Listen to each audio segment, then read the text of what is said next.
Hi everyone and welcome to this video. In this video I'm going to be trying to draw with a ballpoint pen, and I've never really tried to draw with these pens before. I've worked on doodles and planning for drawings that I'm going to work on with other mediums, so I've used them for just the planning stages of my drawings.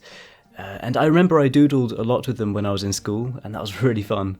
And I admire artists that work on realistic ballpoint pen drawings because it just seems like such an amazing skill and so much patience with the shading techniques, with the hatching and the cross-hatching. And I just really want to try it myself, and I imagine it's quite difficult to get all the hatching and the cross-hatching. So that's what this project was about, just challenging myself with a couple of ballpoint pen drawings in my sketchbook. After testing out this pen and getting more comfortable with it, I decided to jump straight into a drawing, and this page initially started off as a doodle. And when I decided to work on this video, I developed this doodle into more of an illustration that I thought would work well with a ballpoint pen, challenging me in areas like the shading and the layering. Speaking of doodles, I've been wondering about this recently, and I mentioned it with my mum as well. She also is a very creative person, and I just wanted to know, in those moments when you're on the phone or you're busy or something and you're doodling, what do you automatically draw? For me, it always seems to be trees, and for my mum, it's always flowers or geometric shapes. Let me know what shape your doodles take. I'm genuinely really interested to see if it's different for everyone.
I was going for a bit of an illustration style for this page, similar to my Inktober drawings, and for the shading I used a mixture of hatching and cross-hatching.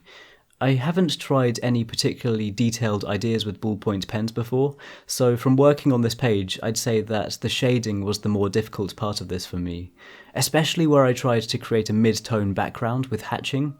I needed to keep a consistent pen pressure and keep the hatching going in roughly the same direction, and my hand became a bit sore after a while, similar to the feeling of working on a detailed graphite drawing, lots of concentration required. I wanted to create the effect of the sun shining, with the beams of light overlapping some areas of the tree, playing with the contrast across the drawing to add some depth. And as I progressed through this drawing, I started to feel more and more comfortable with using this pen and trying out more shading techniques. You'll see it a lot more noticeably once I started adding the layers to the tree trunk. By that point I felt a lot more relaxed with this pen, and my lines felt much more confident.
I also wanted to try a realistic drawing for this video. This whole sketchbook has been about challenging myself with different art supplies, and trying a realistic drawing seemed like a great challenge with this ballpoint pen.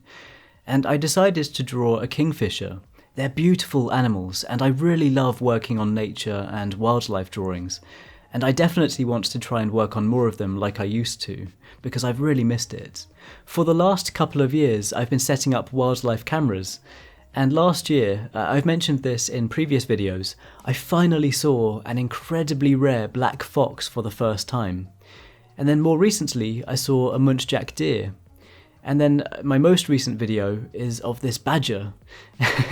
And I've been really enjoying doing this. It's become a hobby of mine, and I'll definitely share some more videos with you as soon as I get them, because this is something that I'm genuinely passionate about, and I want to continue sharing my love for nature and wildlife with you, through my drawings and through these recordings that I'm managing to get. The challenge with this drawing was definitely the feathers, and trying to create that layered effect with a ballpoint pen. Initially, I wasn't sure how I was going to go about it, but like the previous drawing, after a while I felt much more comfortable and confident, and managed to add those details that I wanted. And this kind of reminded me of the cheap art supply challenge. And honestly, I've had the most fun and learnt the most when I'm using limited art supplies. It's always good to remember that you can create with anything, and these Bic pens are amazingly affordable.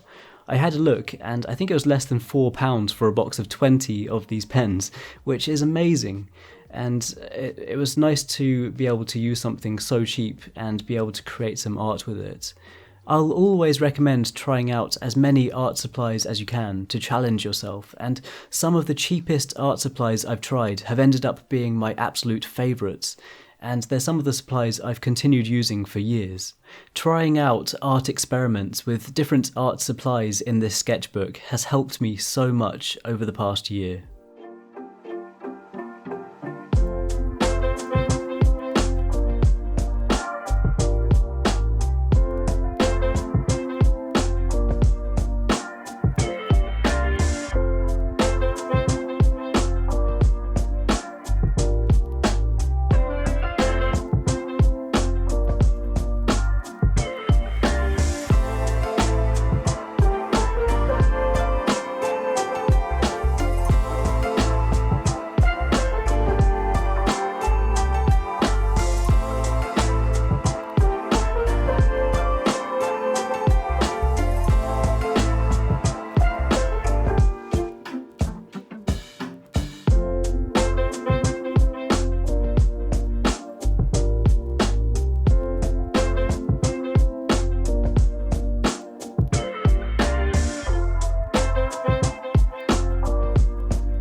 I'm so pleased with how these drawings turned out. As I mentioned, once I got to that point where I felt more comfortable using the ballpoint pen, it became a really fun process, and I definitely want to try and work on more drawings with ballpoints.